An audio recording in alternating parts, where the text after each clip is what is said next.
the Kraft Foods Company presents Willard Waterman as the Great Gildersleeve.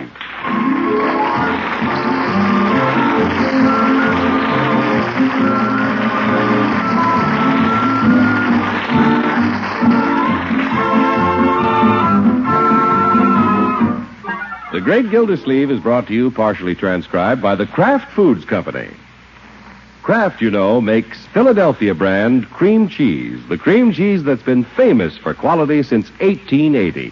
Delicious Philadelphia brand is so popular, it outsells all other brands of cream cheese combined. Enjoy it often. Just be sure you get genuine Philadelphia brand when you buy. Look for the red Kraft K on the silvery package. There's only one Philadelphia brand cream cheese, and it's made by Kraft. Remember, the world's favorite cheeses are made or imported by Kraft.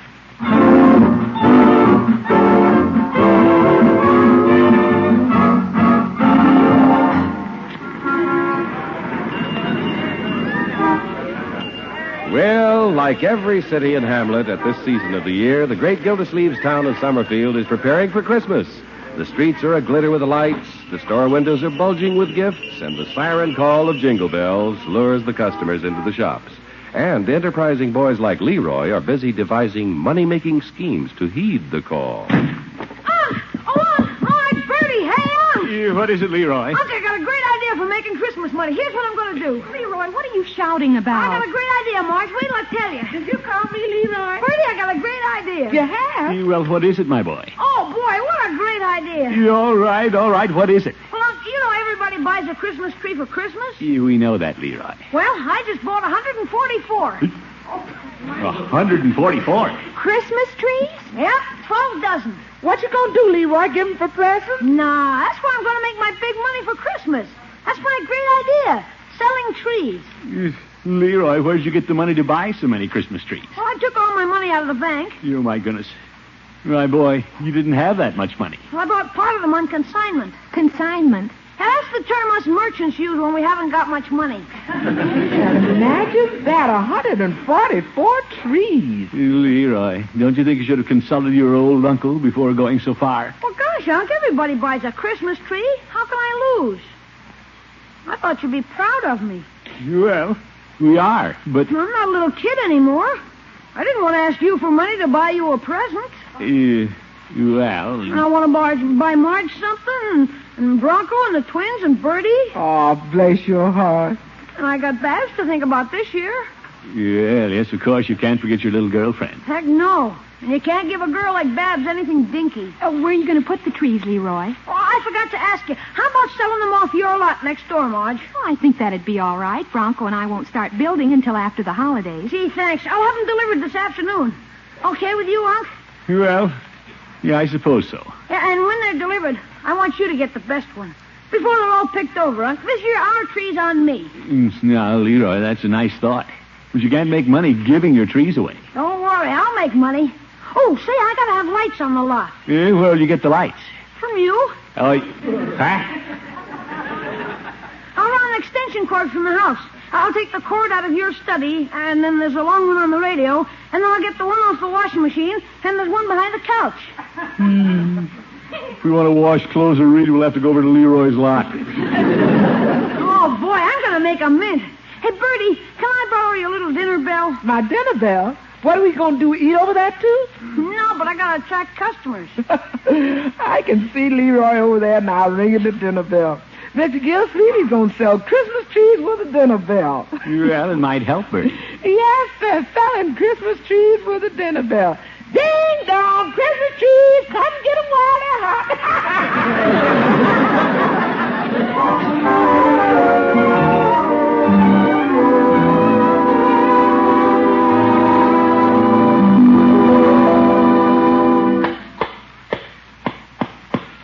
Nice of you to help me nail stands on the trees, Unc. Yeah, I'll do a few more, Leroy. Then I'll have to go clean up.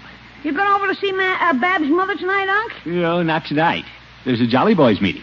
Well, we have about 3 dozen stands ready. Maybe that'll last us through this evening. That'd be a good night's business. Yeah, I've just been figuring. If I make 50 cents profit on each tree and sell 3 dozen, that's $18 profit for the first day. Say, not bad. How about that, Unc? Just starting in business and making $18 a day. Now, wait. Now, let's see. 3 dozen sold tonight, and I can sell them all day Saturday. Say, I better go buy more trees.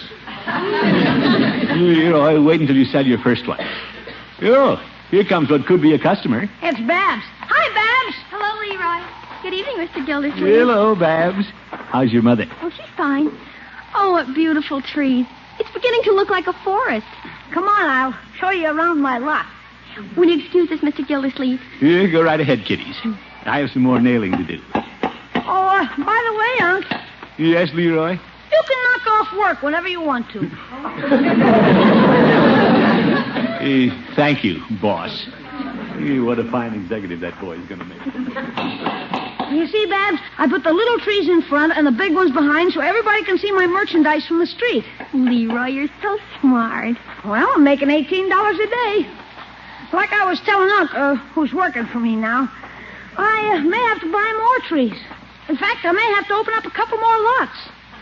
Babs, how'd you like it if I get to be known as Leroy, the Christmas Tree King? That'd be wonderful. Yeah.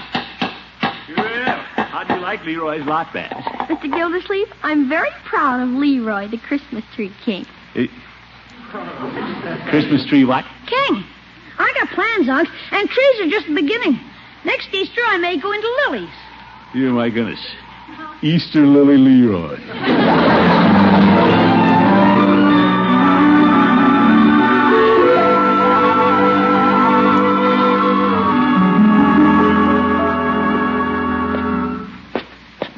Right, George, I'm proud of Leroy. He's a real go-getter, just like me. Yeah, I can't wait to tell the Jolly Boys. Well, sounds like Floyd's warming up the piano. Well, Gildy. Hello, Judge. Floyd. Hi, Commissioner. From the way the stairs were creaking and groaning, I thought it must be the water commissioner. Judge, I know you never have any trouble getting up the stairs. Old goats are such good climbers. Two chair to you, Judge. That's French. I know, Floyd. Where's Peavy and Chief Gates?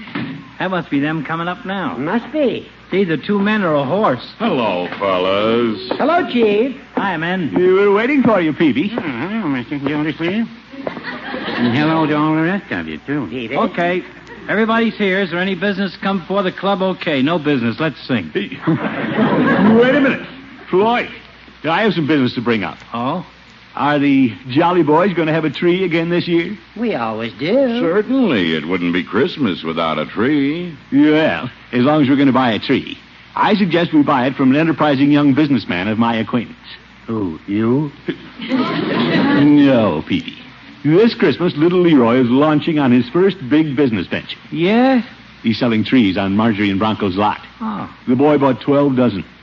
12 dozen? My. He took his savings out of the bank and negotiated the whole deal himself. Well, fellas, by all means, we should buy our tree from Leroy. Yeah, Leroy's a good kid. I agree. Me too. Yeah, fine. But we don't want to wait too long. Leroy's afraid he'll run out of trees. Well, why don't we adjourn the meeting now and go buy our tree now? Now, how about singing a song first? I've been working all night limbering up me fingers. Yeah, well, are you in as good voice as I am, Chief? Peavy, you'll never catch me off base. Ho, ho, ho, ho. Sorry, I asked. Well, let's gather around the piano, fellas. Yeah, and since we ain't got much time, why don't we tackle this one we know?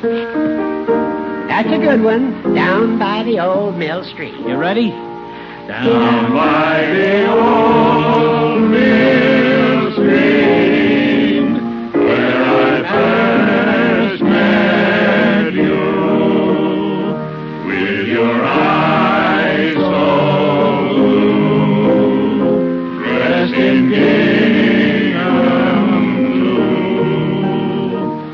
It was there I knew that you loved me true. Take it, Commissioner. You were 16.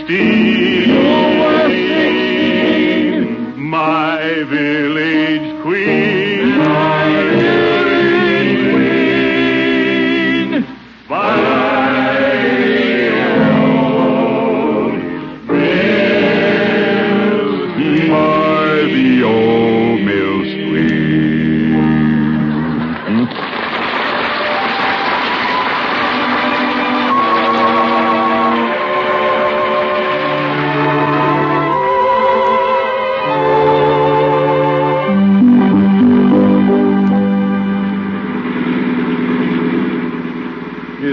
right down our street, Floyd, next to the house. I know where it is. I hear Leroy shining up to Mr. Bullard's niece these days. Yeah, I think that's behind this old project, Chief. He wants to give Babs a nice Christmas present. Slow down, Floyd. Look, Leroy has a light on the lot. Yeah, Leroy has thought of everything. Hey, Commish, I thought you warned us to come early. The lot's loaded with trees. I don't see any customers.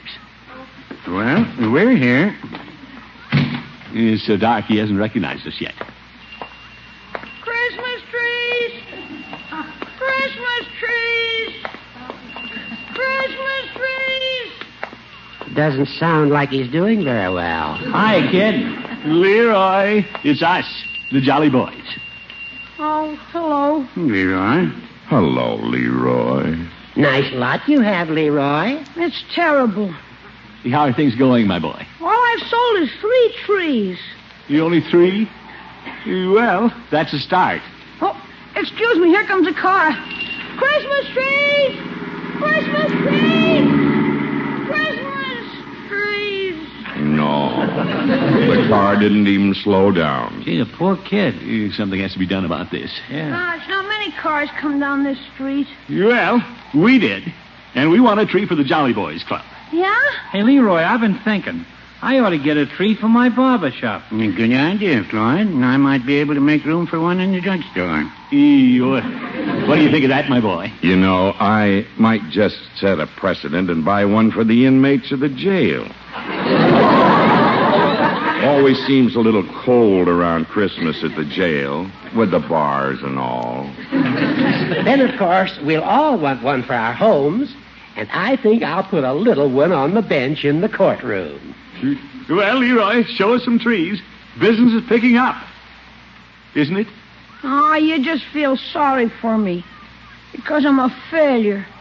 Leroy. You're not a failure yet, my boy. Heck no. Besides, you're such a young failure. Huh? Leroy! Hi, Babs. Oh, you look busy. Can I help? Oh, hello, Mr. Gildersleeve. You, Babs, you know everybody, I believe. Oh, yes, I do. Hello. Leroy's doing pretty well, don't you think so, Babs? Oh, sure. He just opened this afternoon. He's already sold 3 trees. That's pretty good. When I opened my pharmacy, all I had the first day was 1 customer. Yeah, did you hear that, Leroy? Oh, Unc, I know when I'm licked. Leroy, Yeah? here's $1.50. I'd like this tree right here. Oh, Babs, you don't have to do that. You've already bought 3.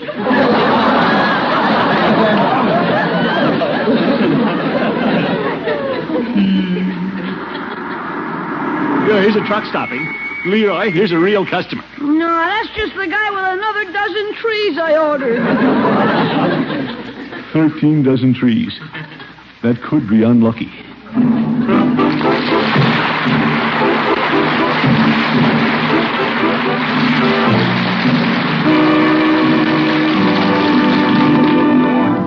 The great Gildersleeve will be back in just a minute. Now you can make luscious, creamy, smooth fudge an amazing new way.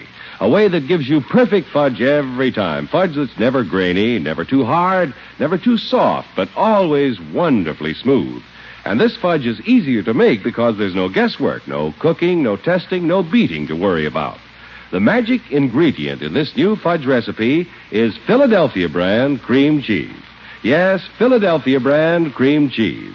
Have a pencil and paper handy, and in just a minute I'll tell you how to get your free, that's right, free pamphlet with easy recipes for 5 different varieties of this fudge. Fudge you make with Philadelphia brand cream cheese is more perfect, easier to mix and make, and more delicious because Philadelphia brand has such wonderful, creamy richness. Try this wonderful new fudge soon. Just be sure you make it with genuine Philadelphia brand cream cheese. The cream cheese that's guaranteed fresh by Kraft. Look for the red Kraft K that's on every silvery package of genuine Philadelphia brand to help you pick the real thing at a glance. Remember, genuine Philadelphia brand cream cheese is made only by Kraft. Now, to get your free pamphlet with easy recipes for 5 different kinds of luscious Philly fudge, just write to Kraft Kitchen, Box 6567, Department G, Chicago 77, Illinois. That address again, Kraft Kitchen, Box 6567, Department G, Chicago 77, Illinois. Write tonight.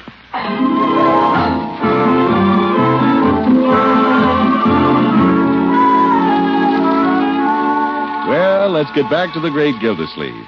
Christmas is no time to have a big problem. It's a time to be joyful around the Christmas tree.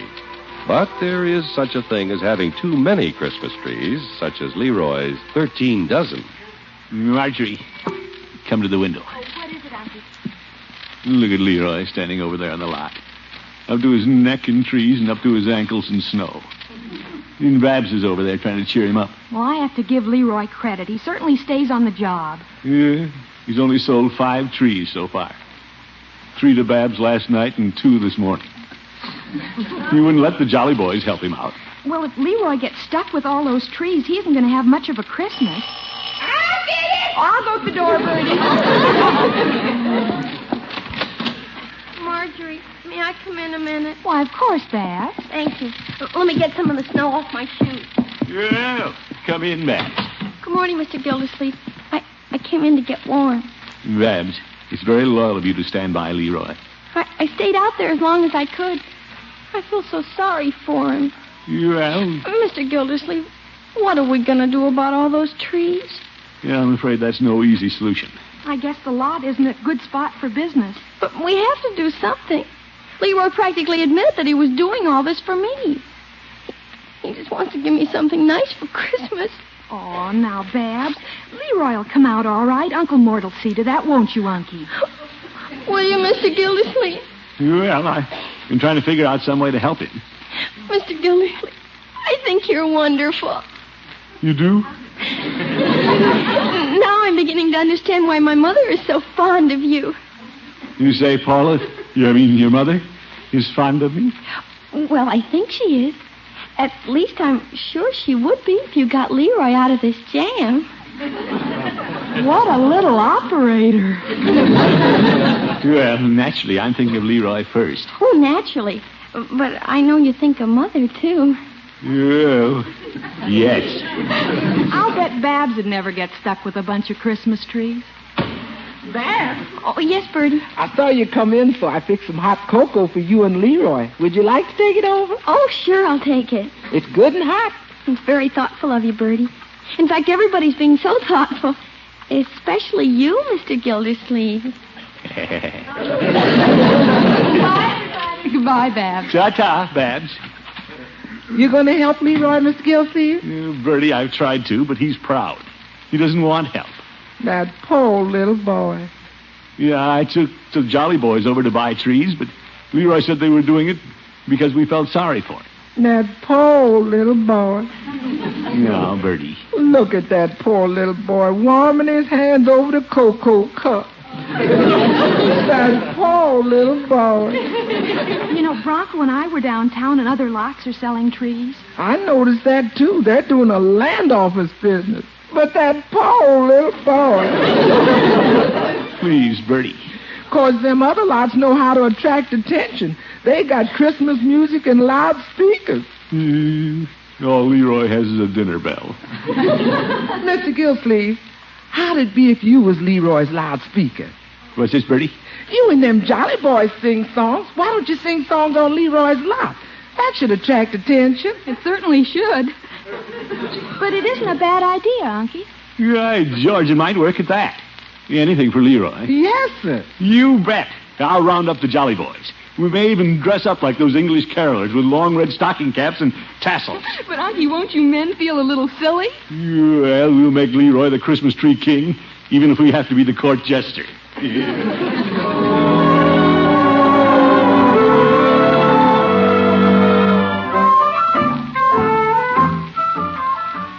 What do you say, Petey? Are you willing to stand up and sing for Leroy? Well, Mr. Gildersleeve, Mrs. Peavy's mother is here for the holidays. Yeah, she is. And I need a pretty good excuse to get out of the house. This is certainly a dandy. Great. See you tonight, Petey.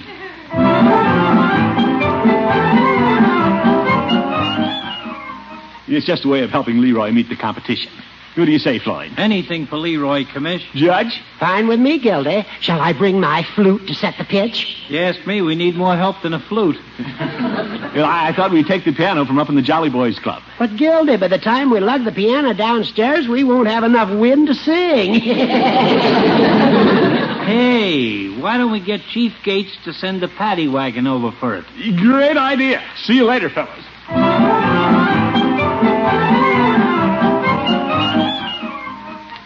Chief, send the paddy wagon to the Jolly Boys Club right away. Why? What have we done? I forgot to explain. Now, here's the plan, Chief. We want to get the piano from the Jolly Boys Club and load it on the paddy wagon.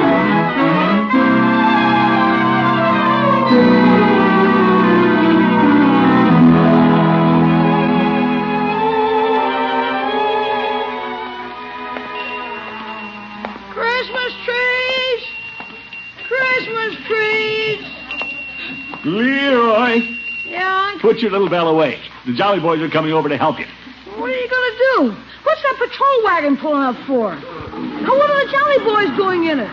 Well, they're bringing a piano. A piano? Leroy, I know you haven't wanted any help. But how would it be if we Jolly Boys attract some customers for you? Yeah? How? Well, by standing out on the curb and singing songs. Well, gosh, I'm desperate. I'll try anything. Yeah, boy. You just get ready to sell trees. We'll do the rest. Ease her down, fellas. Stevie, will you help me with this end? All right, but I'll have to drop this in. Oh, my goodness, I'd better go help. Oh, boy, I'll go over and get Babs. She can help me sell trees. Let me give you a hand, fellows.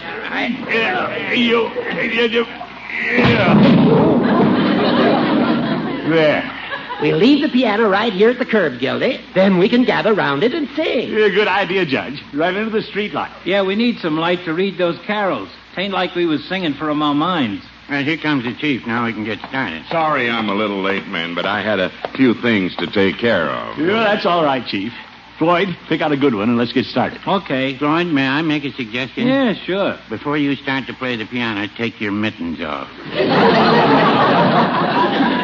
How about singing Good King Wenceslas? We can't even pronounce that one.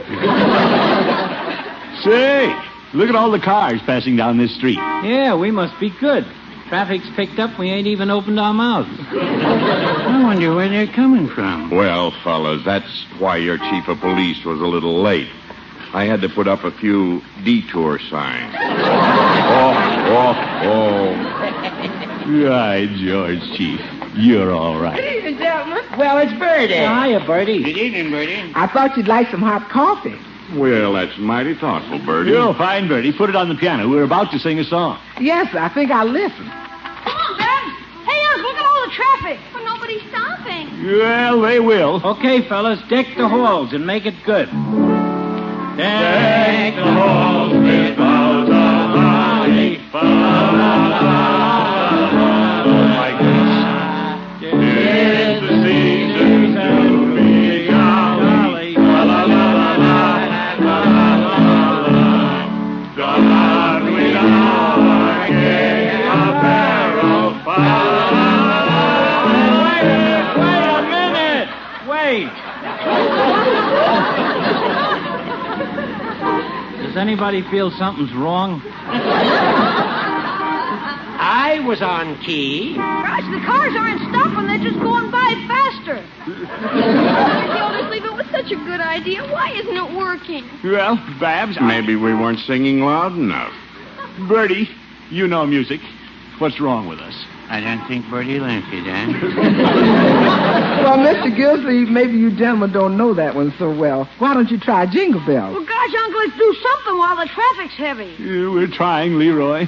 Bertie, why don't you lead us? Glad to try if you want me to. Good idea. Here we go, gang. Dashing through the snow in a one-horse open sleigh, o'er the fields we go, laughing all the way. Sing it, Bertie. Bells on bobtails ring, making spirits bright. What fun it is to ride and sing a sleighing song tonight. Oh, jingle bells, jingle all the way. Oh, what fun it is to ride in a one-horse open sleigh. Jingle bells,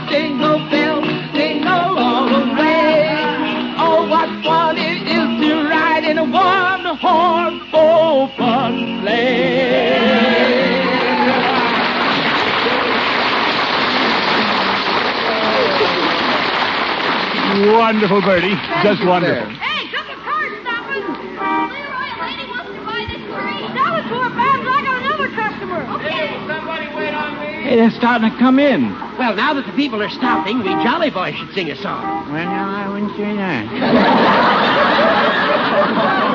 Oh, let's not frighten them away again. Bertie, another song, please. I'd really like to, Miss Gildersleeve. We got one all picked out, haven't we, Bertie? Yes, sir. Don't push, folks. We got trees for everybody. This one's for little Leroy. Oh, Christmas tree, oh, Christmas tree, how faithful are thy branches. Your boughs are green throughout the year, resplendent in a light sincere. Oh, Christmas tree, how faithful are thy branches.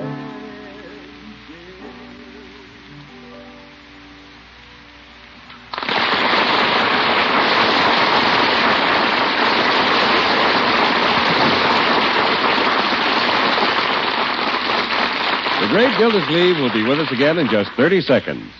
For a variety of delicious snacks and sandwiches you can make quickly, easily, get the two wonderful new kinds of Philadelphia brand cream cheese. There's Philadelphia brand filled with tiny bits of chives, and Philadelphia brand with little pieces of red pimento all through. Enjoy them both. Just be sure you get genuine Philadelphia brand cream cheese. Look for the red Kraft K that's on every silvery package to help you pick the real thing at a glance. Remember, Philadelphia brand cream cheese is made only by Kraft.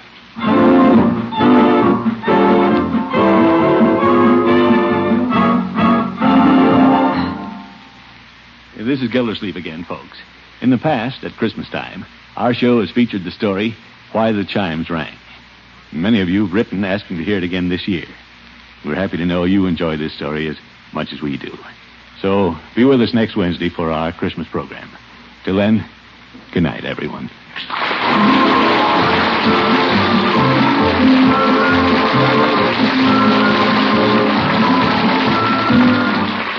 The Great Gildersleeve is played by Willard Waterman. The show is written by John Elliott and Andy White and was partially transcribed. Included in the cast are Walter Tetley, Mary Lee Robb, Lillian Randolph, Barbara Whiting, Arthur Q. Bryan, Ken Christie, Earl Ross, and Dick LeGrand. Original music composed by Jack Meakin. This is John Heaston saying goodnight for the Kraft Foods Company, makers of those famous Kraft quality foods.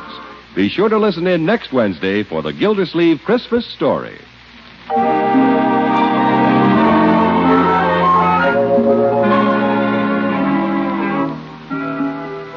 Question: what's the best way to raid an icebox? Answer: with Kraft prepared mustard, of course. Because when you add a little Kraft mustard to the sandwich you make, you add a lot of tang. And here's something for you professional icebox raiders to remember. There are two kinds of Kraft mustard: mild Kraft's mustard with that delicately spiced, smooth flavor. And then there's snappy Kraft mustard with horseradish added.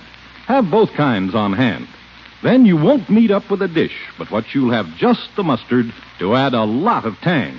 Buy Kraft's prepared mustard.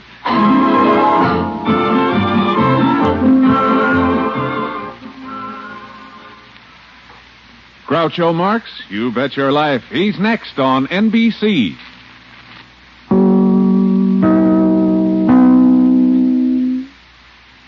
The Kraft Foods Company presents Willard Waterman as the Great Gildersleeve.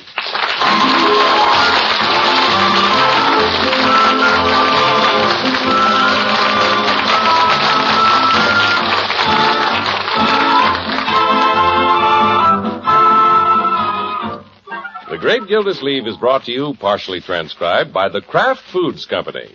Kraft, you know, has been famous for years for bringing you the very finest foods, quality foods, the world's favorite varieties of cheese, America's choice in salad dressings, and many other wonderful things to eat. When you shop, look for the name Kraft. Remember, the name Kraft on any food is your guarantee of quality.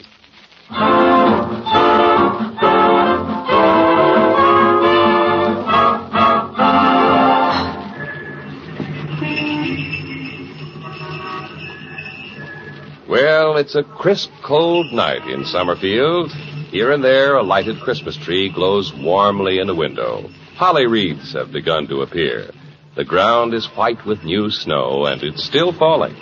Big, fat flakes that cling to the porches and to the trees and to the brim of the great Gildersleeve's hat. As he hurries down his front steps, ventures cautiously onto the slippery walk, then strides gaily across the street toward Mr. Bullard's house. Deck the halls with boughs of holly, fa la la la la la la la la. 'Tis the season to be jolly, fa la la la la la la la la. Don we what? Where you going? Yeah, Leroy, I'm going to see Paula. Yeah, I mean, Mrs. Winthrop this evening. Did you get an official pass from Mr. Bullard to call on his sister? Leroy, I don't need a pass. It's Christmas. I think I'll go with you, Unc. You bet. I'll sit and talk to Babs while you talk to her mother. The couch in front of the fireplace is a 4-seater. Now, Leroy, you can see Babs anytime. Just kidding, Unc. I'll bow out. You need all the breaks you can get anyway. What's this? Well, you haven't seen Mrs. Winthrop much since that rival blew into town. Oh, that fellow Bruce Pendleton. Yeah. Brucey. That's what she calls him. Yofer. Competition, Unc. Leroy, he's just in town for the holidays. And he's staying at Mr. Bullard's club. I'm sure he's as much Mr. Bullard's friend as he is Paula's. Yeah? I don't think he'd take so long on the porch these nights if he was just saying goodnight to Mr. Bullard. I'd better hurry right over there. Good luck, Unc. Thank you, my boy. Yeah, I can meet the competition. I can take my time saying goodnight, too.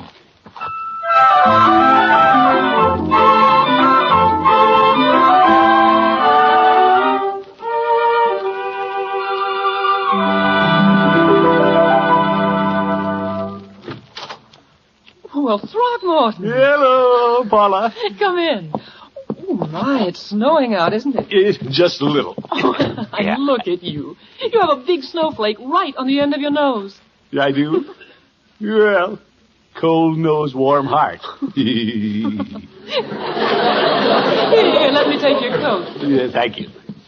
Well, beautiful tree, Paula. And Christmas presents. Are all those for me? Oh, no, but you can help me finish wrapping them. Yeah, fine. A lot of presents. Well, Babs and I have lots of relatives. Oh, yeah, sure. And then I couldn't forget those little boys and girls at the children's home. Say, you have been very active in social work since you came to Summerfield. I'm proud of you, Paula. Oh, it's just something I love doing. Very much. And there are a few children in the infirmary that Santa Claus may not remember this year. Good for you. It'd be a shame if any little kiddies were forgotten on Christmas. Here, put your finger on this ribbon while I tie the knot. Yeah, all right. Interesting design you're using, Paula. Mistletoe paper. Oh, just put the package over there. Yeah, I think I'll bounce it right on top of your head. Oh, You know what that means? Mistletoe. aren't you rushing the season a little? Only 4 more shopping days. You better put the package down there by the tree. Shucks. Say, here's the fancy-looking package. I think that's my gift from Babs. Oh, she couldn't wait, huh? Here, let me shake this. I bet I can guess what's in it. Oh, now, Throckmorton. Oop. Card fell off. Oh, dear. Well, isn't that just like Babs? To the dearest girl I know, Bruce. Bruce! Throckmorton, give me the package. That one isn't from Babs. No, guess not. Bruce Pendleton. Pushy out-of-towners. I can hardly wait to open his present. He always thinks of the most original things. Well, I haven't brought you my present yet. I'm liable to think of something pretty original, too. Oh, give me a hint. A hint? Well... Bruce keeps teasing me about what's in this package. Yeah, he does he? All he'll tell me is that it starts with a P. For Paula. Isn't that clever? Well, I guess there's a fine line between being clever and being corny. Now, Throckmorton, he's very ingenious. In fact, The mistletoe paper was his idea. You was? Well, it may have been his idea. But I was the first one who thought of holding it over your head. I think.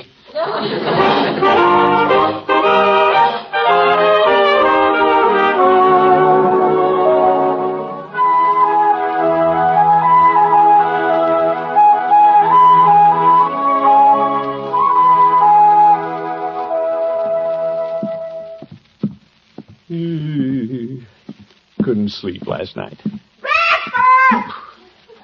Coming, Bertie. Yeah, I wonder what Paula is getting from that Bruce character. Why isn't he back in Dayton working? Maybe he owns a factory or something.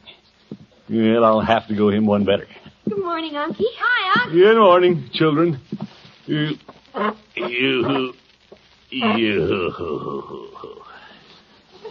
Where's Bronco? Oh, he grabbed a donut and ran off to shop for the twins. Oh? Uh-huh. He has to play Santa this year, you know. Oh, yes. Oh, the twins are so excited. They look at the tree and the colored lights and laugh. What are they laughing at? They don't know what Christmas is all about. Yeah, I wish I had something to laugh about. Marjorie, Yes, Unky? what Christmas presents can you think of that begin with the letter P? The letter P? Well, Who's the present for, Unc? A little nephew pal of yours spelled P-A-L? Hardly, Leroy. I was thinking of something for a young lady. oh, you mean me?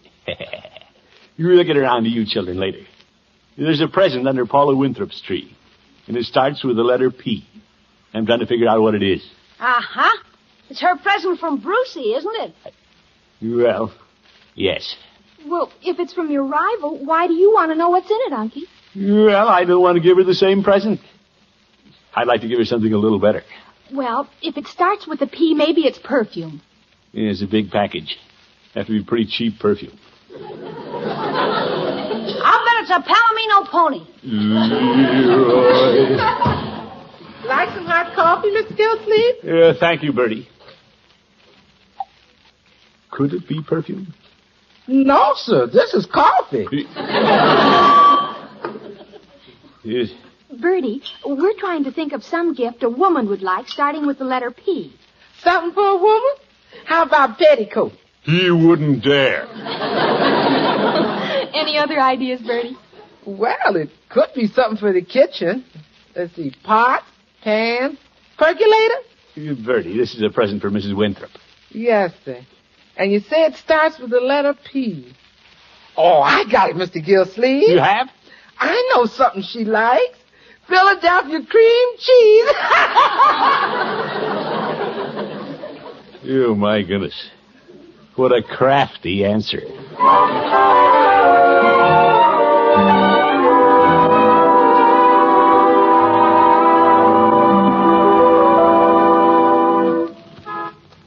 That Bruce Pendleton. Wish I'd have thought of giving her something starting with P for Paula. Here, let's see. Might be a purse. Or a string of pearls. Water Commissioner, you're getting in over your head. Well, good morning, Gildy. Well, the Honorable Judge Hooker. Good morning, Horace. You were walking along with a faraway look in your eye, dreaming of a white Christmas.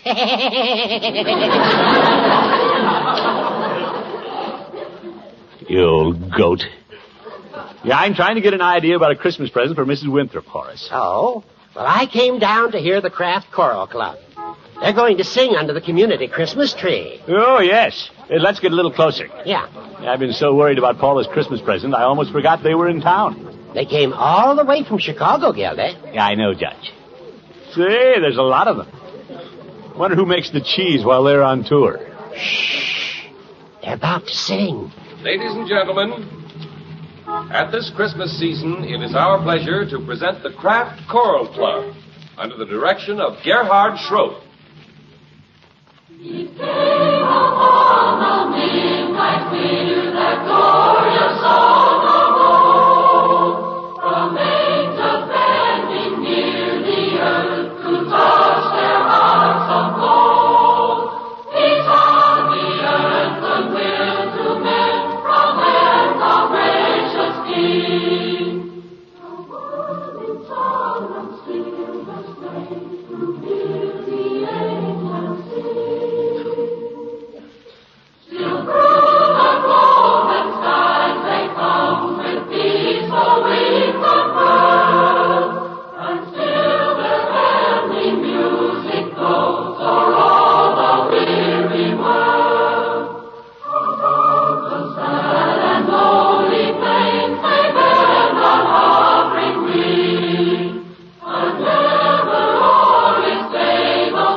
My, they're magnificent. Yeah, they're great, all right.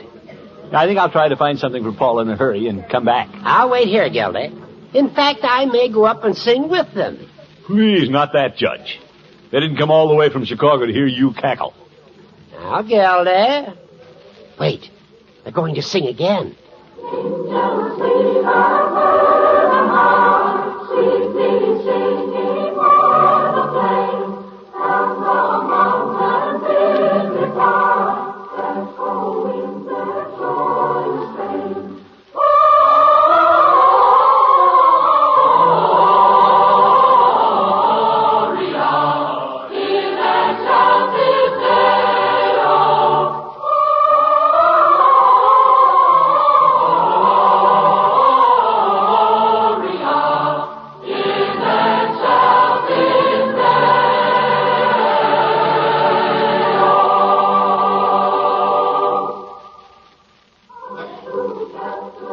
Fine group, Horace.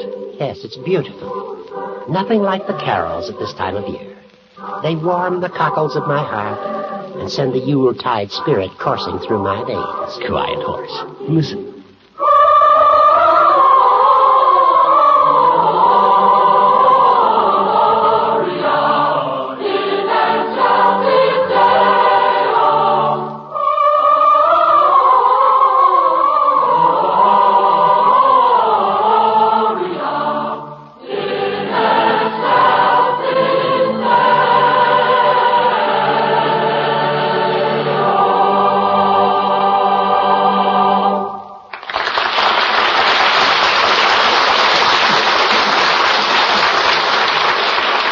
The great Gildersleeve continues his search for a Christmas present in just a moment.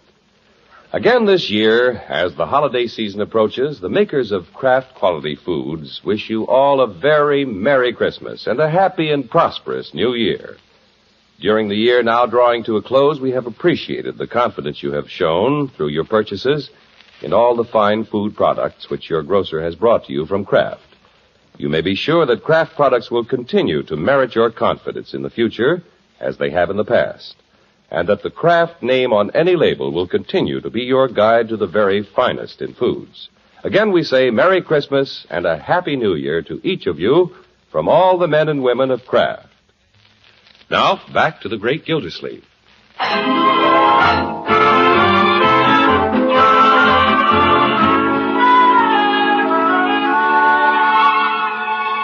Well, there's a fancy Christmas package under the tree at Paula Winthrop's house from Gildersleeve's out-of-town rival. What's in it? That's what the water commissioner would like to know. Whatever it is, I'll get her something better. He may have the edge of me saying goodbye on the porch, but by George, I'll beat him under the Christmas tree.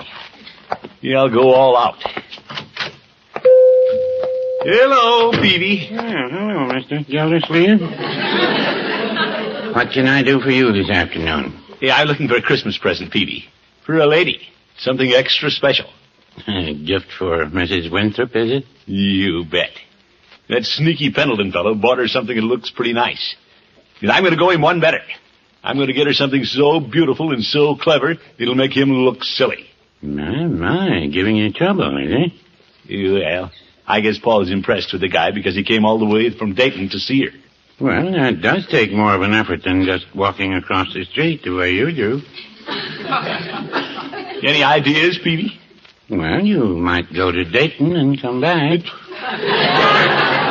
No, Peavy. I want suggestions about a gift. Well, what did she like? Has she dropped any hints? No. She's been too busy planning a nice Christmas for the children's home. She spends a lot of time over there. Oh, that's nice. There must be something clever and original I can get for her, Peavy. Does she like sweetmeats? Sweetmeats? We have some very attractive boxes of candied prunes, quite healthful, too. No, Peavy. Well, how about some musical bass salts? No. Well, how about a nice set of bass scales? Women like to weigh themselves, you know. No. Mr. Gildersleeve, you're rather hard to please. Yep. Peavy, I've got to get something different. Something original. Now, you've had plenty of experience at this Christmas thing. That's true. You've been buying Christmas presents for Mrs. Peavy for 20 years. Yes, I have. Well, certainly, after all that time, a A man should know what it takes to please a woman. No, I wouldn't say that. Oh, my goodness. I can see you're going to be no help at all, Petey. I'm going over to Hogan Brothers. That's a good idea. And happy shopping, Mr. Gildersleeve. Happy shopping.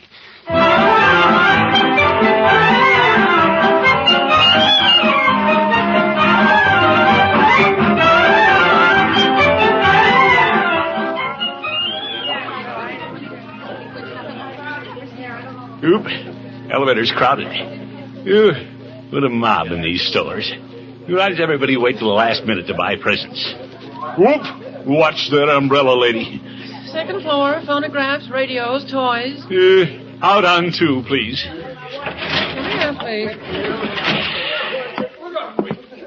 You might get her a radio. No, everybody has a radio. I'd be more original than that if I'm going to beat that Dayton Don Juan.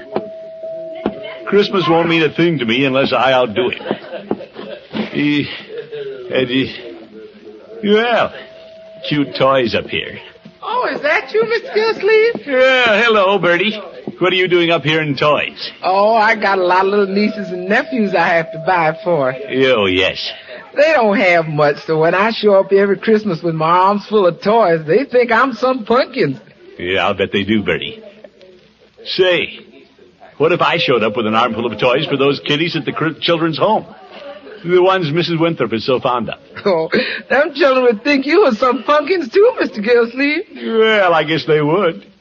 What's more, I'd be some pumpkins with Paula, too. Yes, sir. You bet. There's nothing I could do that'd impress her more. Right, George, this is a great idea we had, Bertie. Quick! Quick! I want to buy some toys.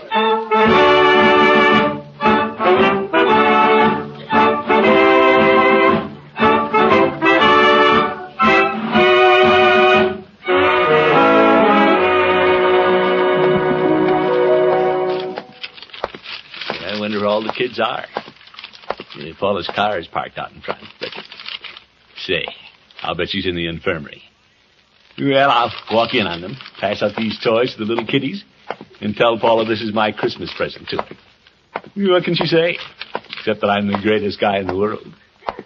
And this'll fix that Bruce Pendleton. You can never top this. Well, here we are. I see some children. Hello, kiddies. Hello. Hello. Where's Mrs. Winthrop? She'll be back. She went to get us some orange juice.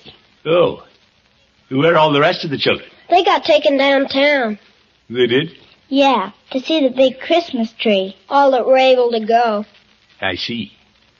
Well, I'll just put these packages down and wait for Mrs. Winthrop. Are you Santa Claus? Me? No, he's not Santa Claus. He hasn't got a white beard. But he's nice and fat. Yeah, but he's not Santa Claus. Santa Claus never comes around here. No, wait a minute, young fellow. I'm sort of a Santa Claus. I brought all these presents to you children. For us, honest and truly? Oh, boy. You see, Tommy, he is Santa Claus. Oh, boy, I gotta come over and see him. Tommy's lucky. He's in a wheelchair. Oh. Well, I'll bring the presents around to your little bed when Mrs. Winthrop comes. I want to open mine now. No, wait a minute, Tommy. You shouldn't open presents until Christmas. I don't want to open mine until Christmas. I just want to dream about what's in them. That's the idea, little girl. While we're waiting for Mrs. Winthrop, will you read us a Christmas story? Christmas story? That's what she was doing. Yeah, in that book. Well, I like stories. I used to read them to my niece and nephew. Here, let's see what we have here. Why the Chimes Rang by Raymond MacDonald Alden. I like that one. I don't know it. Well, I've been in here longer than you have. Yes. Well, let's read it. We don't have much time. Once upon a time, in a faraway country, there was a wonderful church. It stood on a high hill in the midst of a great city.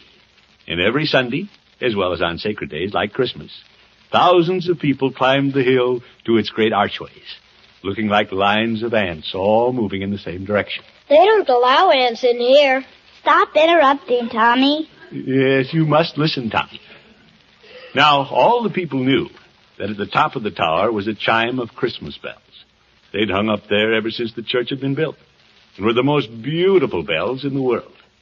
Some described them as sounding like angels far up in the sky.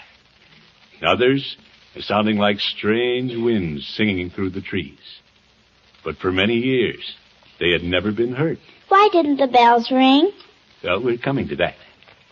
It was said that people had been growing less careful of their gifts for the Christ child, and that no offering was brought which was fine enough to deserve the music of the chimes. Every Christmas Eve, people still crowded to the altar, each one trying to bring some gift better than any other. Why'd they do that? Well, for personal reasons, I guess. They were trying to make a big impression. Oh. Now, where were we? Oh, yes. Now, a number of miles from the city, in a little country village, lived a boy named Pedro and his little brother. They had heard of the service in the church on Christmas Eve and planned to go see the beautiful celebration. Nobody can guess, little brother, Pedro would say, all the fine things there are to see and hear. And I've even heard it said that the Christ child himself sometimes comes down to bless the service. What if we could see him? The day before Christmas, Pedro and little brother were able to slip quietly away. And although the walking was hard in the frosty air, before nightfall they had trudged so far, hand in hand, that they saw the lights of the big city just ahead of them. They were about to enter one of the great gates in the wall that surrounded it, when they saw something dark on the snow near their path, and stepped aside to look at it. What was it? Well, let's see. There by the path was a poor woman who had fallen in the snow, too sick and tired to get in, where she might have found shelter. Oh. Pedro knelt down beside her. You will have to go on alone, little brother, he said. Alone? Cried little brother. But you will not see the Christmas festival. No, said Pedro, and he could not keep back a bit of choking sound in his throat. See this poor woman?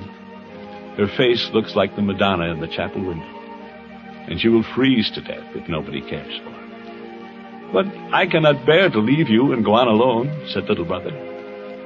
Both of us need not miss the service, said Pedro, and it better be I than you. You can easily find your way to the church, and you must see and hear everything twice, little brother. Once for you, and once for me. And oh, if you get a chance, little brother, to slip up to the altar without getting in anyone's way, take this little silver piece of mine and lay it down for my offering when no one is looking. In this way, he hurried little brother off to the city and winked hard to keep back the tears as he heard the crunching footsteps sounding farther and farther away in the twilight. The great church was wonderful that night. When the organ played and the thousands of people sang, the walls shook with the sound, and little Pedro, way outside the city wall, felt the earth tremble around him. At the close of the service came the procession with the offerings to be laid on the altar. Rich men and great men marched proudly up to lay down their gifts to the Christ child. Some brought wonderful jewels. Some brought baskets of gold. But the chimes did not ring. And last of all came the king of the country, hoping with all the rest to win for himself the chime of the Christmas bells. There went a great murmur through the church as the people saw the king take from his head the royal crown, all set with precious stones, and lay it gleaming on the altar as his offering to the Holy Child. Surely, everyone said, we shall hear the bells now, for nothing like this has ever happened before. But still, only the cold old wind was heard in the tower. And the people shook their heads. And some of them said, as they had said before, that they never really believed the story of the chimes, and doubted if they ever rang at all. Suddenly, everyone looked at the old minister, who was standing by the altar holding up his hand for silence. Not a sound could be heard from anyone in the church, but as all the people strained their ears to listen, there came, softly but distinctly, swinging through the air, the sound of the chimes in the tower. So far away, and yet so clear the music seemed. So much sweeter were the notes than anything that had been heard before, rising and falling away up there in the sky, that the people in the church sat for a moment, as still as though something held each of them by the shoulders. Then they all stood up together and stared straight at the altar to see what great gift had awakened the long silent bells. But all that the nearest of them saw was the childish figure of little brother, who had crept softly down the aisle when no one was looking, and had laid Pedro's little piece of silver on the altar. That's a wonderful story. Why did the bells ring when little brother laid the piece of silver on the altar? Well, Why didn't they ring when the great men brought jewels and things? like the book said, each one was trying to bring some gift better than any other. Those men were trying to outdo each other, while little Pedro gave out of the goodness of his heart. He didn't have any ulterior motive. Ulterior motive? What's that? Well, I guess that's what I had when I came in here. That's Mrs. Winthrop coming. It is? Yeah. I guess I'll be going. Aren't you going to wait and see Mrs. Winthrop? Where are you going, mister? Well, I think I'll sneak out this side door. But how'll she know who brought the presents? Well, that's not important anymore. Merry Christmas. Thanks. Merry Christmas. Merry Christmas. I'll tiptoe down the back steps.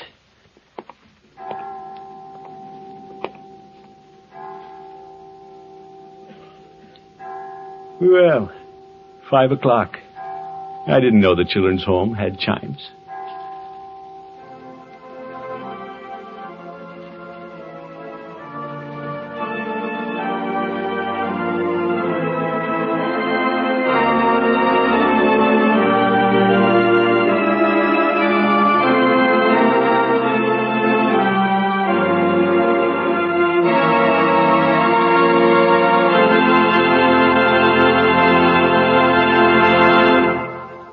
Merry Christmas, everybody.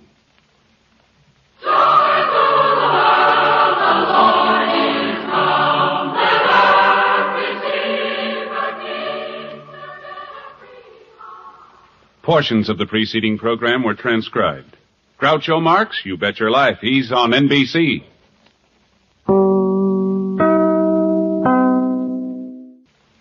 The Kraft Foods Company presents Willard Waterman as the Great Gildersleeve.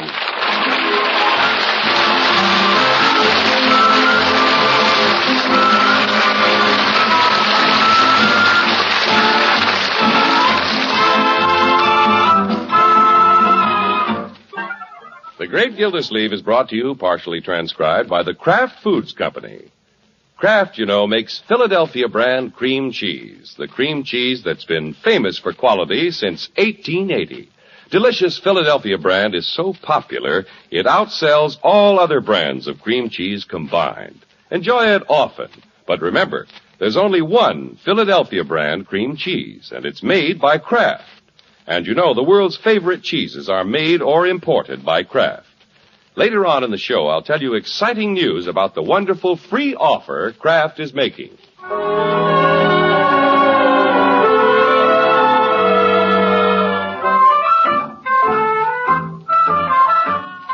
Well, there's no time like Christmas. Yesterday, everybody enjoyed the thrill of opening gaily wrapped packages and emptying stockings by the fireplace. And since it's the custom to drop in on friends to see what jolly old St. Nick brought, let's go back a day and see what happened at the great Gildersleeve's house. Why, George, opening presents is fun. Yeah, I'm doing pretty good, Unc. Wrapping paper, boxes, ribbon, presents all over the place. The parlor looks like a department store. When are we going to open the presents we're saving for last? Bronco's just like a kid. He is a kid. Yeah, I sure am at Christmas. Well, Bronco, we'll open the last round just as soon as Bertie gets the twins settled. This has been a pretty hectic morning for them. Weren't they excited? Their eyes were so busy taking in everything. Boy, I can't wait to open this present from Babs. Well, the twins are asleep. Let's open that last present. We were just waiting for you, Bertie. You first, Uncle Mort. Me? Yeah, all right. Well, hey, wait a minute. How about me? But, Leroy, you always wanted to open yours last. That was before he had a girl. Well? Say, look what I have. A desk set from the family. Just what I need. Yeah. Try the pen, Unc. Yeah, I think I will. Red ink. That's to use after Christmas. Bertie, you open yours next. I was hoping I'd be next. I saved the one from the family, too. Well, we hope you like it, Bertie. Yes, sir. I wonder what this can be. Uh-oh. No. It can't be. But it is. Bertie got a genuine dyed-in-the-wool cashmere sweater. Neat. Not bad, huh, Bertie? No, sir. Bertie never thought she'd see the happy day she'd own a genuine cashmere sweater. Now, where's the card? Here it is. Thank you. To Bertie with all our best wishes for a very Merry Christmas. Ain't that nice? We hope you like the color, Bertie. Yes, ma'am. I like everything about it. Excuse me, I gotta go try this on. Now, Bronco, open your present. Well, I should insist that you open yours first, Marge, but I'm too anxious to see what's in this tall, round package. You'll see. If it was from Uncle Mort, I'd say it's a bottle of water. Why don't you kick it and see if it leaks? Leroy. Gosh, it must be important.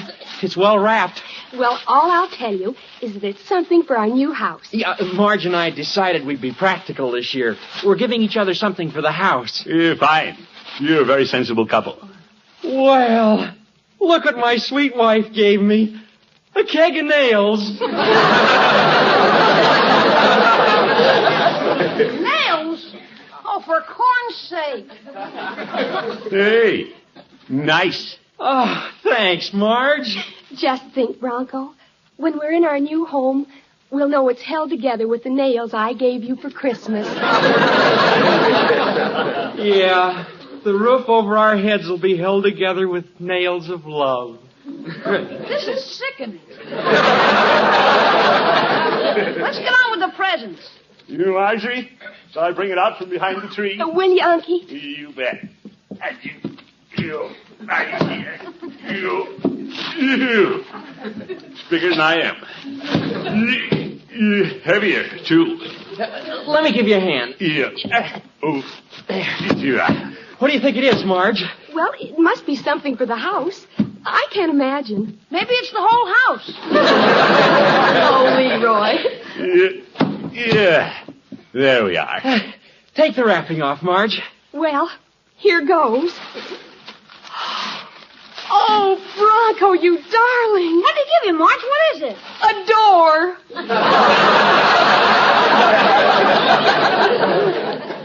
A door? Yeah, our front door. Solid birch. Oh, Bronco, you were teasing me. You said we couldn't afford this kind. Oh, well, Marge. Isn't it beautiful, Unky? Well, if I was giving somebody a door, I can't think of a nicer one. So she got a door for Christmas. Come on, I want to open my present. Oh, sorry, Leroy. I guess we got carried away. Yeah, Leroy's been waiting all morning to open his gift from Babs. Oh, it's an awfully cute little package. Yeah, it isn't very big. No, Leroy, don't be disappointed before you open it. It could be a jackknife or something. Oh, boy, look at this. A gold wristwatch. Really? Gosh, isn't that a beauty? That's quite a gift, Leroy. Yeah. Certainly makes my old turnip look sick. Unky, do you think Leroy should accept it? What do you mean? I've already accepted it. Well, Leroy, a watch like that is a more expensive gift than you'd expect from a childhood acquaintance. Who's a childhood acquaintance? We've been practically going steady for a couple of months. Hey, I gotta go show my watch to Bertie. What a watch. That Leroy came off pretty well. Of course, you understand, Marge, I'm very happy with my keg of nails. I know you are, darling. Well, I'm a little surprised that Mr. Bullard let Babs spend that much money on a present for Leroy. That boy has more gold in his wrist than I have in the bank.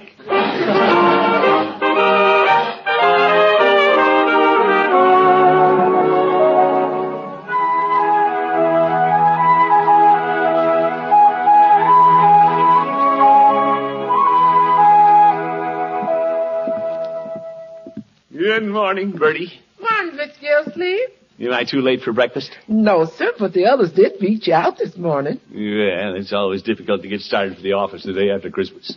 Yes, sir. Here's some coffee. Good. That should start me perking. Where's Leroy? Oh, he's over at Mr. Bullett's. They was away yesterday, so Leroy couldn't wait to see what Babs got for Christmas. Yeah, I wondered why Babs didn't come over yesterday.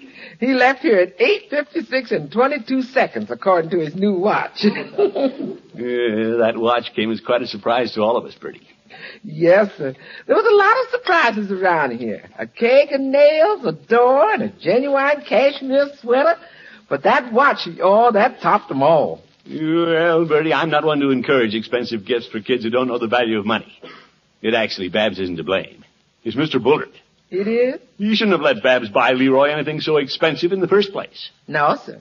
After all, it isn't a good idea for the kiddies to set their sights too high. No, sir. That Bullard overindulges little Babs. Yes, sir. And I think of how much that gold watch must have cost. Why, it's ridiculous. Yes, sir.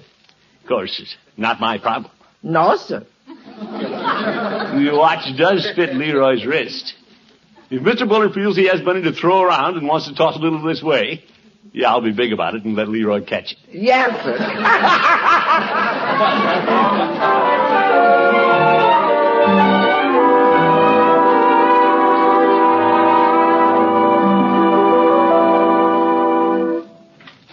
Is the water commissioner in his office? Come in, Judge. Season's greetings, Gildy. Thank you, Judge. I didn't expect to see you around today. I came by to check on you, Gildy. Oh? Why? I know you play Santa Claus every year, and I always worry about you getting stuck in the chimney. Oh, my goodness. When are you going to invite me over to see your tree, Gildy? Not until we take it down. You might eat the ornaments, you old goat. Gildy, did you and yours have a Merry Christmas? Yeah, but it was Leroy who hit the jackpot. Oh? Believe it or not, Judge, Babs gave him a gold wristwatch. A gold wristwatch? Gildy, that's the sort of thing a girl gives her husband. I know a husband who got a keg of nails. What? Never mind, Judge. What do you think of Bullard permitting Babs to go overboard like that? Well, Gilder, the way Babs has been raised, perhaps she doesn't know the value of a dollar. By George, I'm glad Leroy does. He'd never do a silly thing like that. I wouldn't let him if he wanted to. I don't have my eyes closed to things like that Bullard. Gilder, perhaps Rumson didn't know Babs bought the watch. Come in. If Bullard doesn't know what's going on, he's a real knucklehead. Gildersleeve? Hello, Mr. Bullard. Morning, Rumson. Judge, Gildersleeve, whom are you calling a knucklehead? I calling you out.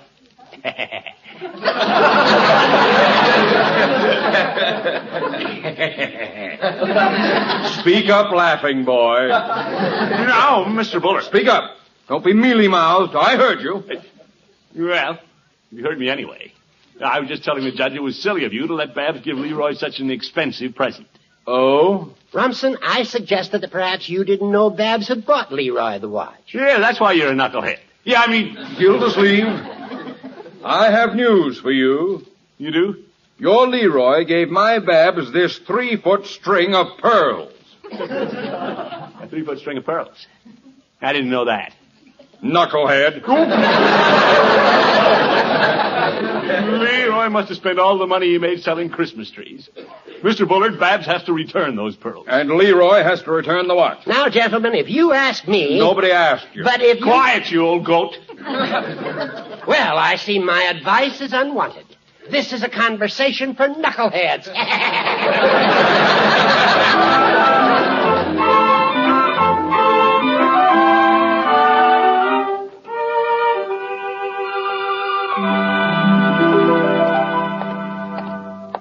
Leroy and Babs, hardly in their teens and giving each other expensive presents.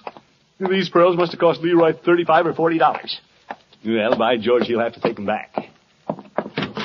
Leroy! Leroy! Unky, you're shouting. You bet I'm shouting. Margie, where's Leroy? Well, I haven't seen him. Have you, Bronco? No, but if he's in the neighborhood, I'll bet he heard you. Maybe it's just well he isn't here. I better cool off before I see the boy. What's the matter, Unky? Marjorie, look at this. Oh, what a gorgeous string of pearls. Say, what lucky young lady are going to lasso with those? Bronco, I couldn't afford these. They're Leroy's Christmas present to Babs. Yeah? You don't mean it, Unky. She gave him a gold watch, and he gave her a string of pearls. Isn't that the most ridiculous thing you ever heard of? Oh, it certainly is. Oh, I don't know. What? Well, admitting that Babs is a little young to be receiving such gorgeous pearls, I wonder how they'd look on me. Now, Marge, you got your door for Christmas? Yeah, it's too bad Leroy and Babs aren't as practical as you two. Well, I guess it's fun to be impractical sometimes. I've never had a string of pearls like this. Well, I've never had a gold watch like Leroy's either. Of course, you understand, Marge, honey, that I'm perfectly happy with my keg of nails. Sure. It's been a fine Christmas. Well, I'm perfectly thrilled with my door. You understand that, too, don't you, Bronco? Yeah, sure he does. Oh, you sure? After all, it's such a practical gift. Well, Marge, we're building a home, and you were the one who suggested a practical Christmas. I suggested it?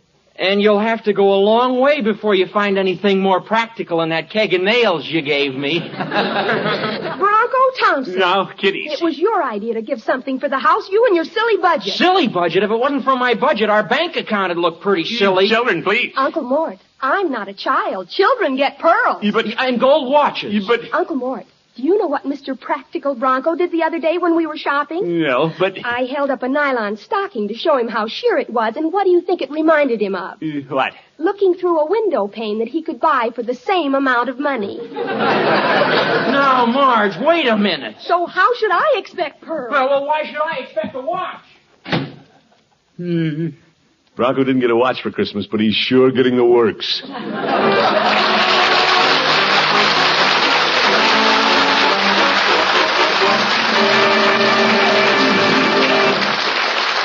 The great Gildersleeve will be back in just a minute. Now is your chance, ladies, to get a free, yes, free copy of one of the most exciting recipe pamphlets Kraft has ever offered. This handy file-type pamphlet has more than 20 easy-to-follow recipes for making delectable, melt-in-your-mouth fudge and creamy smooth frostings a brand new way. A simply amazing way with Philadelphia brand cream cheese. Just imagine, with Philadelphia brand cream cheese, you can make fudge and frostings that are perfect every time. Never grainy, never too hard, never too soft, but always delightfully creamy smooth. And making wonderful fudge and frostings with Philadelphia brand cream cheese is easy because there's no cooking, no testing, no beating to worry about. Just follow the simple instructions in the recipe pamphlet. You'll have luscious fudge and frosting with perfect, delicate richness. Because Philadelphia brand is made with lots of fine milk and thick cream. Just be sure you use genuine Philadelphia brand cream cheese. When you buy, look for the red Kraft K that's on every silvery package to help you pick the real thing at a glance. Remember, genuine Philadelphia brand cream cheese is made only by Kraft, and it's guaranteed fresh. Now, to get your free copy of this wonderful recipe pamphlet, just drop a postcard to Kraft Kitchen, Box 6567, Department G, Chicago 77, Illinois. That address again, Kraft Kitchen, Box 6567, Department G, Chicago 77, Illinois. Hurry, write tonight.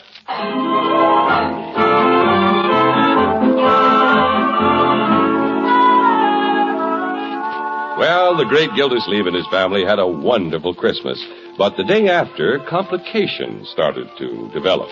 It began when Mr. Bullard got upset because his niece Babs gave Leroy a gold watch. Then Gildersleeve got upset because his nephew Leroy gave Babs a string of pearls. These gifts then upset Marjorie and Bronco, who had gone in for a practical Christmas. Now, guess who's on his way to Peavy's drugstore for an aspirin?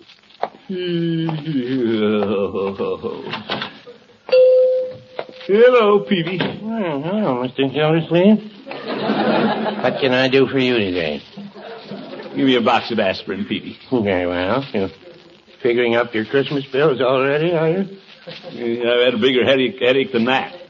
I just had to tell Leroy to return the gold watch Babs gave him for Christmas. My, that fine watch that Leroy showed me? Yeah. It seems I heard something about a string of pearls, too. Well, Leroy has to take them back to the jewelry store. That's one thing that Bullard and I agree on. You and Mr. Bullard agreed on something? At last. Well, that's Christmas for you. Yesterday, Mrs. Peavy's mother and I agreed on something. Oh, what? That it was Christmas. Oh, my goodness. This problem with the kids is serious, Peavy. Just because they like each other, they figure they have to spend every nickel they have on gifts. I recall when I was first smitten. I splurged a little on a gift for my light of love. You, Peavy? I'm here to tell you. I presented her with a World's Fair pillow, as I recall. Purple velvet with orange tassel. Her father and my father insisted that we return each other's gifts, too, and as it turned out, I let over it. What'd she give you, Peavy? She gave me a kiss, and I gave it right back. Peavy, you're making light of this. Leroy must have spent $35 or $40 for those pearls. Well, it was his money, wasn't it? True. But it surprises me that our youngsters don't display better judgment. If I were a boy, I wouldn't give a girl a pearl necklace. No, I don't think you would. And if I were presented with a handsome gold watch, nobody'd have to force me to give it back. Well, no, I wouldn't say that.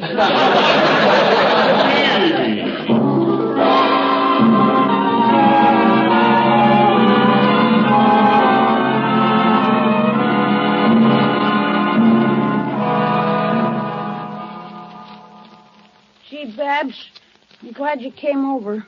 Well, Leroy, I thought we should spend our last moments together with our presents. Yeah. We gotta take 'em back. We gotta take 'em back. Uncle Rumson said it had to be done today. Yeah. So did Unc. Let's keep them as long as we can. Until just before the jewelry store closes at 5 o'clock. Well, I don't want to take my watch back until I have to. Well, Mr. Peavy's is close to the jewelry store. Don't you think it'd help our morale to go there and drink sodas until 5 o'clock? Well, yeah, but gosh, Babs, I'm a little short of money. Huh? Well, you know how it is with a man right after Christmas. Oh, well, maybe it's better if we just sit here and suffer. Why don't we go see if Bertie has some cookies and milk? Okay. I do feel a little weak. Yeah. A man needs strength to return a fine watch like this. Hi, Bertie. Hello, Bertie. Well, can Bertie do something for you children? Well, we sort of thought about going down to Mr. Peavy's drugstore, but can we have some milk and cookies? You sure can. You can have anything you want. Yeah. Anything but a watch.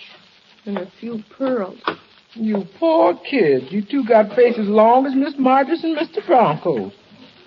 What's the matter with them? Well, they got a little too practical for Christmas. I don't believe in being practical at Christmas. It isn't any fun. If you like somebody, you should show it. Well, you sure showed it with those nice presents you had to take back. Well, we haven't taken them back yet, Bertie. We're keeping them as long as we can. I just hate to give up my pearls. I don't blame you. Here's your milk, honey. Thank you, Bertie. Here's yours, Leroy, and a plate of cookies. Thanks. Bertie, listen to the tick of this watch. Finest tick I ever heard. That's a fine watch, all right. Tomorrow, maybe somebody else will own it. Somebody we don't even know. That's true. And some other woman will be wearing my pearls. Oh, little Babs. Babs, I'm never going to have another watch. I'll just remember the one you gave me. Poor little Leroy. When I'm a debutante and all the other girls are wearing pearls and they say, "Where are yours?" I'll say, "You can't see them, but they're always around my neck. And they were given to me by Leroy." Cookies, anybody?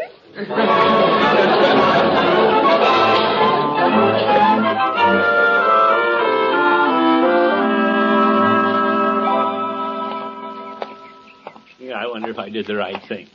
In a way, Peavy's right. Leroy did spend his own money. Still, the kids have to understand that Mr. Bullard and I know best. Oh, hello, Gildersleeve. Hello, Mr. Bullard. Didn't see you behind your bushes there. Well, I was just shaking off some of the snow before this hedge breaks down.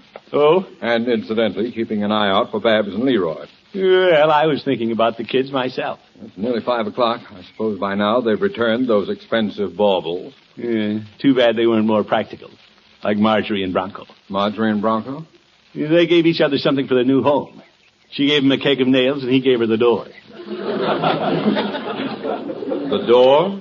Yeah, the front door for the house. Oh! Have they had a happy Christmas? Well, until they saw what Leroy and Babs gave each other. Oh, foolish children. Yeah. Leroy stood out in the snow for 2 weeks, selling Christmas trees just to buy Babs a string of pearls. Well, I gave Babs a check for $50, and all of it went into the purchase of Leroy's watch, except $1.50. How do you know? Well, that's about what this necktie cost. Oh, yeah. I encouraged Babs to buy something nice for herself, but she said she wanted to buy a gift worthy of Leroy. Leroy felt the same way about Babs. It was hard for me to insist that Leroy take back the pearls. I'll never forget the stricken look in Babs' eyes when I told her she'd have to ask Leroy for the watch. She looked up at me like a wounded deer. You wonderful girl, Babs. Sweet, self-sacrificing. Stout fella, Leroy. Yeah, he took it like a man. Braced his shoulders and said, I guess you know best, Unc. Babs took it bravely. When I told her, she just lifted her chin, walked out into the snow, smiling.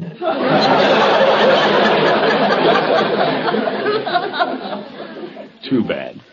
They're hiding broken hearts, Gildersleeve, and we broke them. Right, George, I don't like the idea of broken hearts, especially at Christmas. Gildersleeve, do you think we still have time? You mean you're willing to let them keep their presents, too? It isn't quite 5 o'clock. They may be at your house. You follow me, Bullard. Follow me.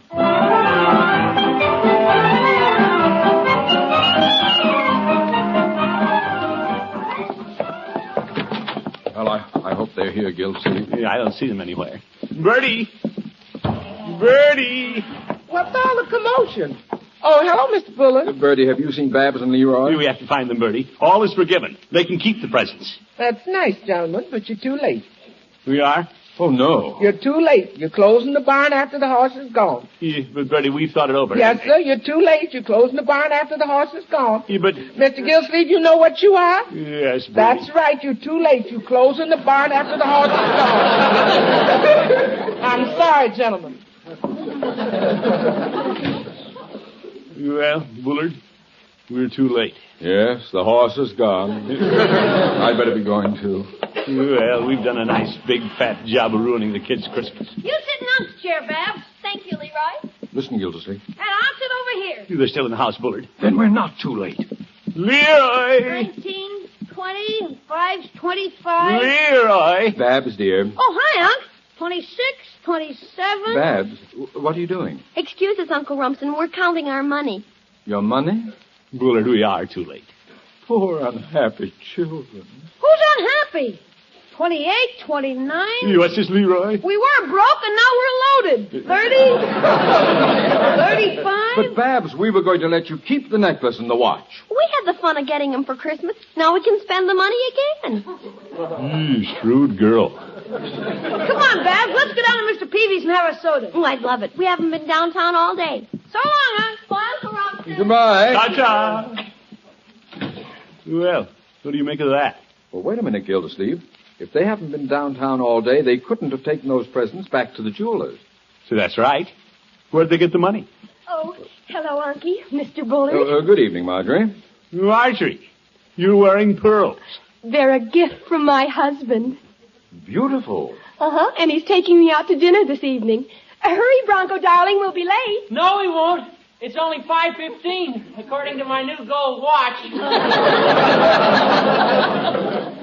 Well, Gildersleeve, it seems everything turned out all right. Yes, indeed. Maybe I can even borrow some money from Leroy to pay my Christmas bills.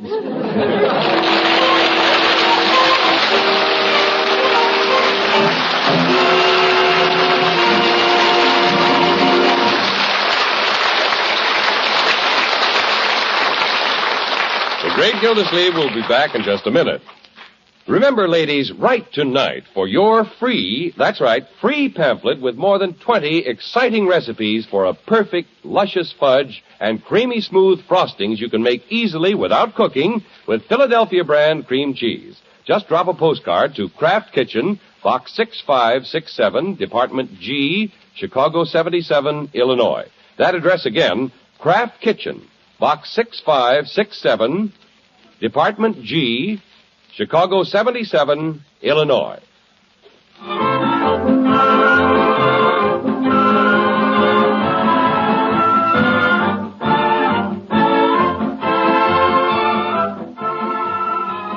now, Mr. Willard Waterman steps out of his role as the great Gildersleeve to say, I hope you all had a happy Christmas. And with the New Year so close at hand, we want to take this opportunity to wish all our faithful friends the best of everything in the coming year. So it's Happy New Year to you all from the members of our cast. First here's Barbara Whiting. Babs. Then Gail Gordon. Robinson Bullard. Lillian Randolph. Birdie. Mary Lee Robb. Marjorie. And Dick Crenna. Bronco. Now Earl Ross. Judge Hooker. Richard LeGrand. Mr. Peavy. And Walter Tetley. You can have all the money you want at 8%, huh? What a boy. Here, folks, let's make sure that there'll be no one missing from our friendly circle next year. When you're driving, take an extra few minutes for safety's sake. Now, season's greeting from all the people behind the scenes, from our writers John Elliott and Andy White, and our editor Paul West, from our engineer Leon Fry and Monty Frazier handling sound effects, and from our producer-director Frank Pittman and Virgil Reimer for NBC. And, of course, these holiday greetings come to you, too, from our sponsors, the Kraft Foods Company. Their representative on this program, John Heaston, and the entire family of Kraft employees. Happy New Year, everyone. Good night.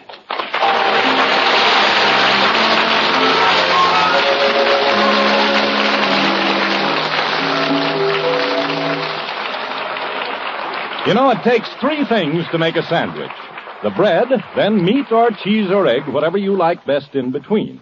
And the third thing is, a touch of real mustard. For when you add a little mustard, you add a lot of tang. That is, if it's Kraft prepared mustard. There are two kinds, you know. Mild Kraft's mustard, smooth and delicately spiced, and Kraft mustard with horseradish added. Have both on hand for different tastes, different uses. Remember, when you add just a little mustard, you add a lot of tang. Get Kraft's prepared mustard.